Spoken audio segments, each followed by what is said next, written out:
Yeah, that's fine. Yep.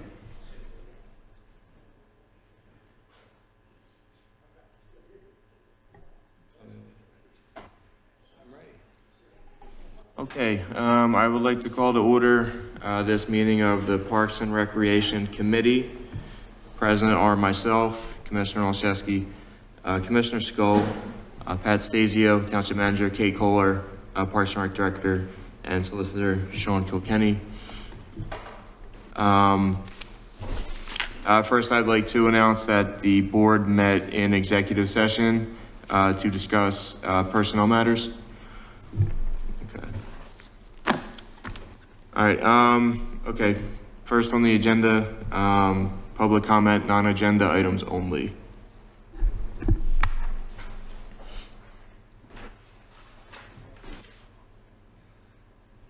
Good evening.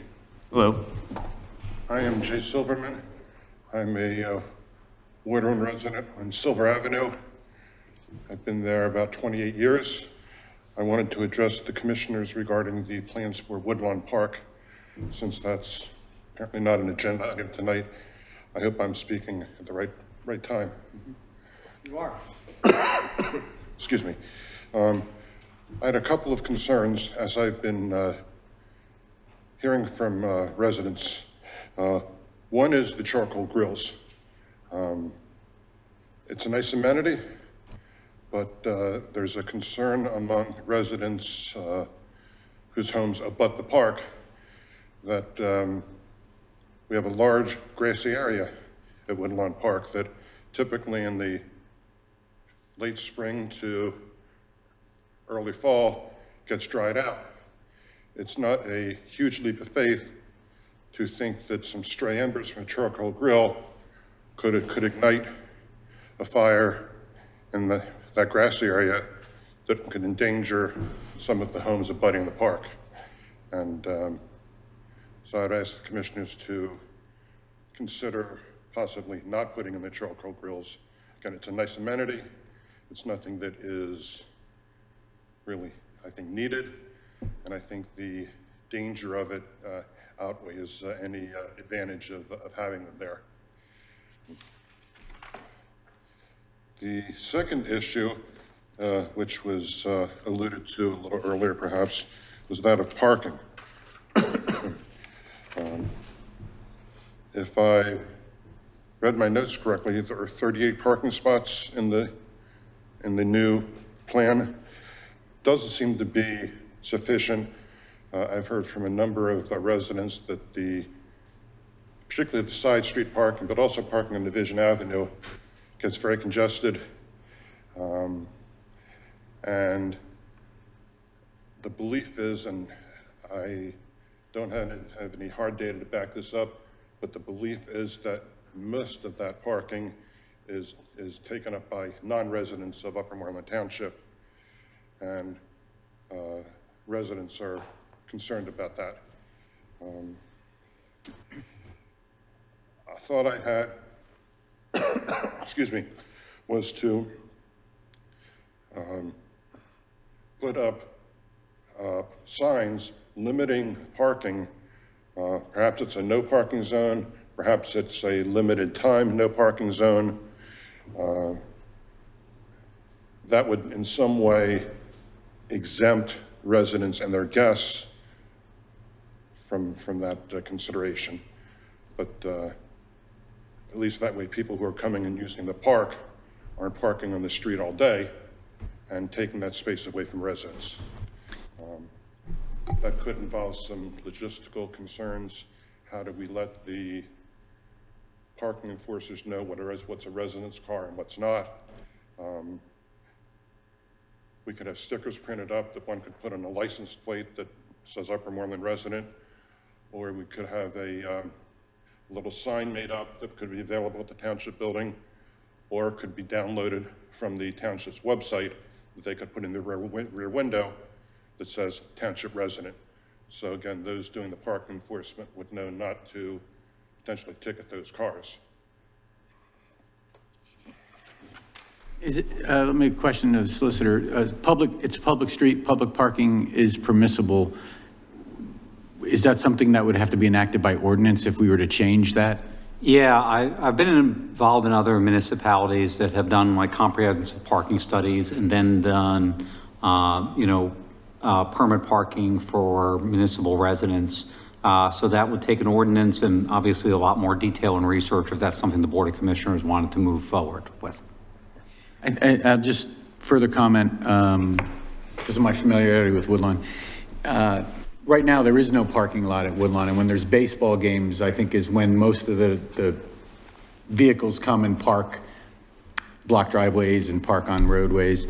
That field was a 90-foot field. The new field coming is going to be much smaller, so I'm not anticipating, could be wrong, as many non-residents coming in. I think it'll be more residents that'll be in the area.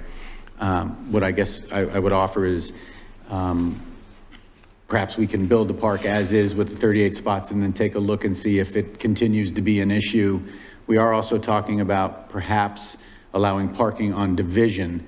It's not allowed on the park side of Division right now. It's prohibited, and one of the main reasons was baseballs can be hit. Well, it was a school, right, so they didn't want anybody parking in the school. And then after that, it was baseballs could be hit into the road on that side. So with the new orientation of the field and the location of the field, that road doesn't come into play anymore. So that could open up additional parking. Or we could put up a higher fence on the field. Parking? To limit the balls being hit out. They won't be, they shouldn't be hit that way at all. With the orientation of the field, it's very doubtful that a foul ball down a line would get to the field, perhaps, or get to the street. So we can take a look at that as well. Okay. But I think if we are able to change the parking on Division, we're probably adding another 20 spaces on Division, which also serves as a calming, a traffic calming, which some of the neighbors had talked about also. But I already saw Kate making notes about parking, so it will be looked at once again. Okay. Thank you. The third issue I wanted to bring to your attention is that of traffic in general. Just as an observation, I find that far too many vehicles tend to regard the number on a speed limit sign as a minimum rather than a maximum. So I would ask that if it's at all possible, the police department increase their enforcement action in and around the park. This was brought up during the master plan process as well, and I know the police did extended patrols of that area. I don't know what the results of that were, but we can speak to the police. Thank you. Thank you. The other issue, and again, I know this was brought up earlier in comments about stop signs. Again, I find that far too many drivers tend to regard stop signs as suggestions rather than commands. And again, that would get back to the issue of police enforcement. Make sure people stop at the stop signs.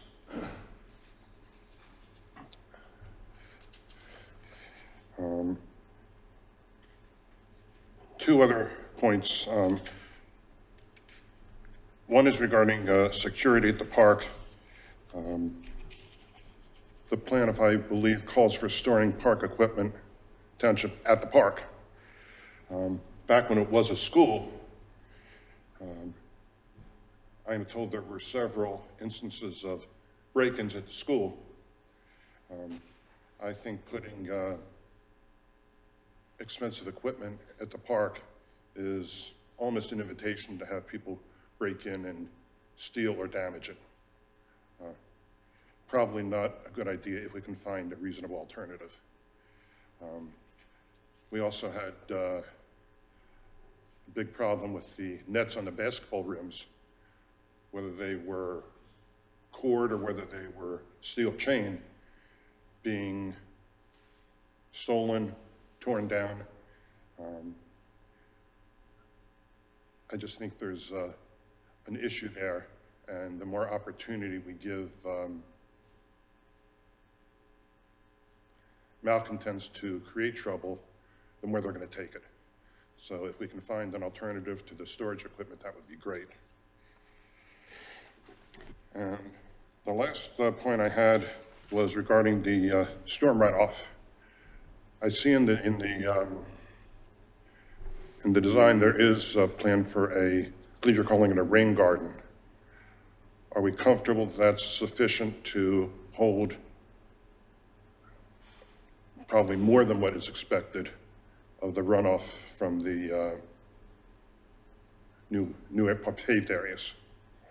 So can I address three of those items that you Sure, brought up? please. The charcoal grills, our design team is working, we consulted Chief Glassman regarding safety recommendations from the fire department with regards to how far it needs to be from a structure, some safety precautions. We could install like locking lids, you know, where after a party has, their pavilion rental is over, you know, our park attendant, because we are projecting that it will be staffed at that park, will be able to lock those lids so there won't be the capability to restart a fire. So these are just some suggestions that Chief Glassman offered. So our design team is aware of some concerns with that. I'm glad you're aware of the concerns, and I appreciate you addressing them. Sure. Security at the park, understood, and that's anywhere at the park. We're foreseeing this to be a seasonally staffed, you know, which means lighter, later, you know, I feel like there'll be less capable of break-ins. It's going to be, you know, the park's going to be more attended than it had in the past, I think. So noted. And, you know, we would certainly make sure that the building was secure. And what we're storing there probably would just be specific to the park. So like a mower and some, you know, string trimmers or weed whackers, not super expensive equipment, but definitely secured. And then the rain garden is part of the overall stormwater management. So that would just be a collector area that would feed into more of an underground environmental, like capture rainwater. So we haven't confirmed that design yet, but we do feel like we're confident with its capabilities. I appreciate your giving us some concern. Yeah. And thank you for listening. Thank you very much.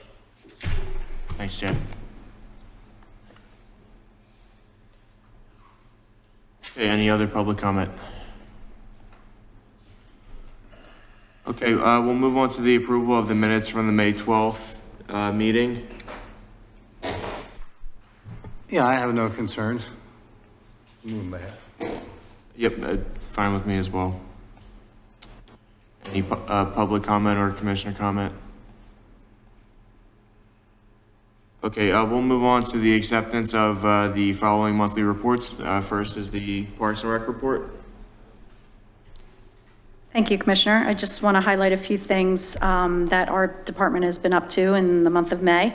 Summer camp planning in full effect. It actually began today, so we had 350 kiddos out there on site. Actually, probably only like 320 today, but first day went well.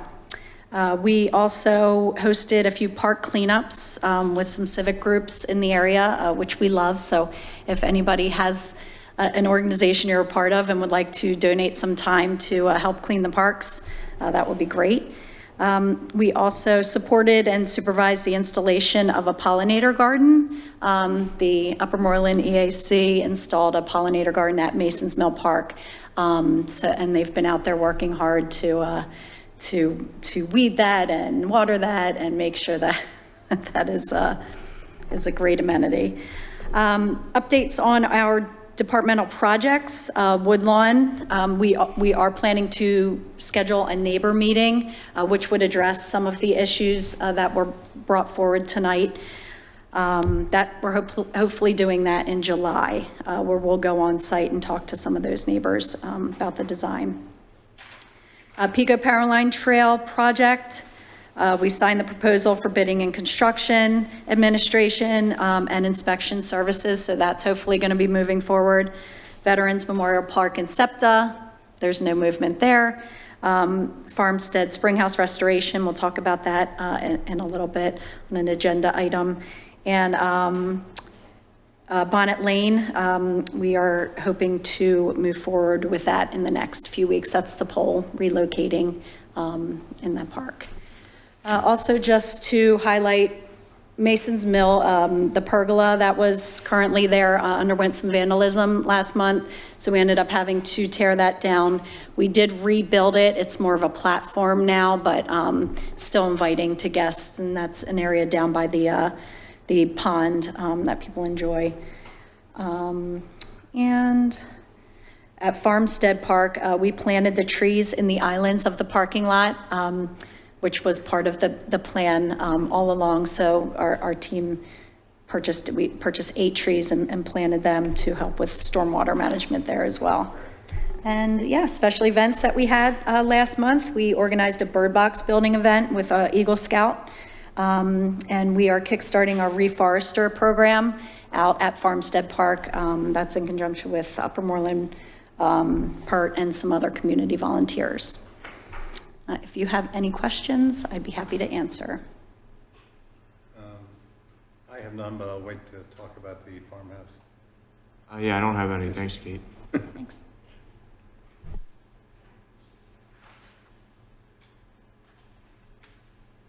Any public comment or commissioner comment? Okay, all right, we'll move on to the library trustees report. Good evening, committee members. My name is Marion Mee. I'm the newest member of the Upper Moreland Free Public Libraries Board of Trustees. Well, welcome. My first Welcome. time here, so yeah.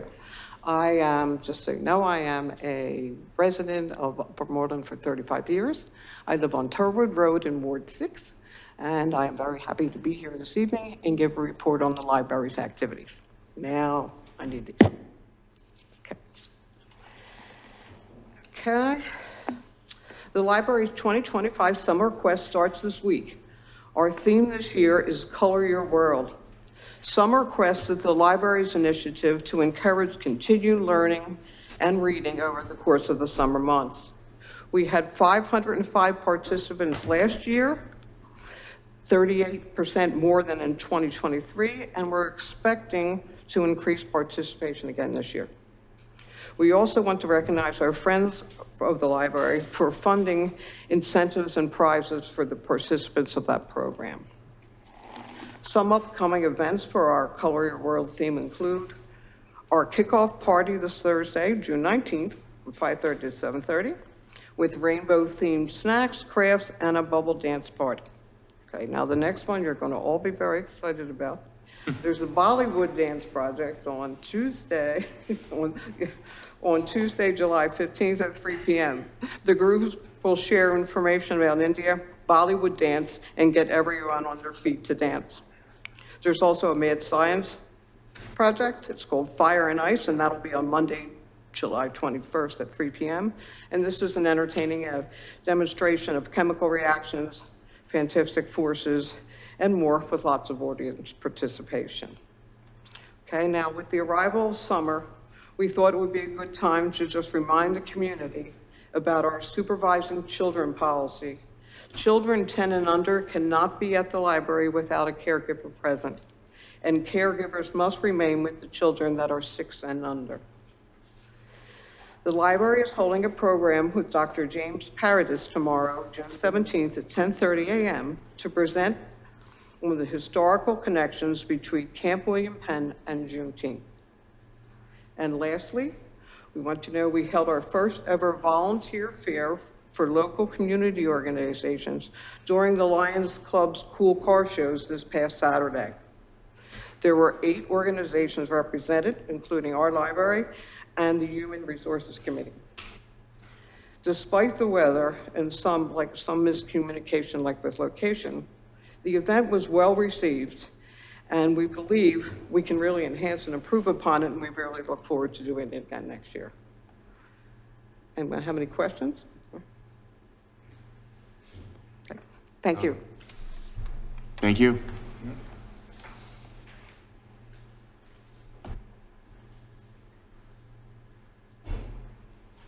Okay, any commissioner comment or public comment? All right, there's no old business, so we'll move on to new business. First first item is authorization to advertise bids for spring house restoration at Farmstead Park. So yes, Commissioner, I would like you to consider authorizing this advertisement. Our timeline is listed as hopefully July 7th, Parks and Rec Committee recommendation to the full Board of Commissioners for authorized advertising bids. July 21st would then be the first advertisement on pen bid. July 28th would then be the second advertisement on pen bid. And then August 25th, 26th, or 27th-ish, pre-bid meeting on site with the entire teams that would be at Farmstead Park at the Springhouse location. We're looking to award the project the week of September 8th and notice to proceed and begin the project September 29th or the week of October 6th. Fiscal impact, none. This project will be funded entirely by the LSA grant we were awarded with. And my recommendation is the committee to move this forward to the full board for consideration for the July 7th board meeting. I fully support that. Yeah, anything that grant would funded. What is LSA? Local Shared Act. And what is that? It's my understanding that it comes from, I want to say, DCED, maybe? well, it's DCED, yes, but it comes from different projects that, casino, like gaming, yeah. Of course. Yeah, we'll put them in a historic preservation. I am really excited about that. And if I've seen the spring house now, you wonder what it is and what it could be is quite different. Anyway. Yep, I am fine to move this forward. Yep. Any commissioner comment or public comment? Okay, and the second new business item is the authorization to advertise bids for the full synthetic baseball field at Mason's Mill Park. Yes, we have a lot of projects coming up. So for this summary, I'd like you to consider authorizing us to advertise bids based on a timeline listed below. This is, if you remember, this is part of the Woodlawn Plan, master plan, because we are removing a 90-foot baseball field from that location, and hopefully by installing a synthetic infield at Mason's Mill Park, which would also be a 90-foot, we can make sure that we have sufficient field space for the users. So this project it's part of the master plan. We're hoping that Gilmore and Associates, they sent the files. They are attached to your agenda summary there. I'd like to request authorization tonight for us to move forward with this. We're hoping to get the bids designed and specifications ready by mid-July. It's a little more vague of a timeline. Open bids mid-August as well. Award the project at the September 8th Board of Commissioners regular meeting. Notice to proceed with this project around September 22nd. We're looking at aggressively, this is going to be a 6 weeks of construction, and hopefully to be substantially completed by Halloween. All depends on weather. But the funding for this project is in a combination of grants and township funds. And my recommendation is for the committee to move this forward to the full Board of Commissioners for the July 7th meeting. I'm in favor of it. Okay, I am as well. And I would say, in regards to Mr. Silverman's comments and past comments about who's going to be attracted to that field because it's Woodlawn, because it's smaller, that's part of that plan. So that we'll expand the use of the field at Mason's Mill, and they'll take that traffic away from Woodlawn. So there'll be less parking occurring in theory. Yeah. Thank you. Thank you. Any commissioner comment or public comment? Okay, and finally, for other items, we have a holiday display discussion. So, as you may know, we decorate the light poles down York Road for the holiday season, and I just wanted to bring to your attention the increase of pricing for that. From 2021, the actual cost was $3,100. It's slowly increased annually. This year's proposal is $5,299. And this is for the installation, let's say there's 15 lights and storage through the year. They come, they hang them up, they take them down, they maintain them if light bulbs need to be replaced and all. But it is a substantial cost. So just wanted to bring that to your attention. It's still only $5,000. That's not a substantial increase to me. Well, I did ask Kate to, if I may, this was started by the Lions Club many years ago. Jan Stachel and the Lions Club brought it forward. Originally, it started out much less than that. And the only reason for bringing it up that I asked Kate was because it's started out at about $1,800 and now we're at $5,800, and it just seems to be an increasing cost every year. It is a small amount of money. We just wanted to make the board aware of what we're spending on that project. It is budgeted for this year. Thank you.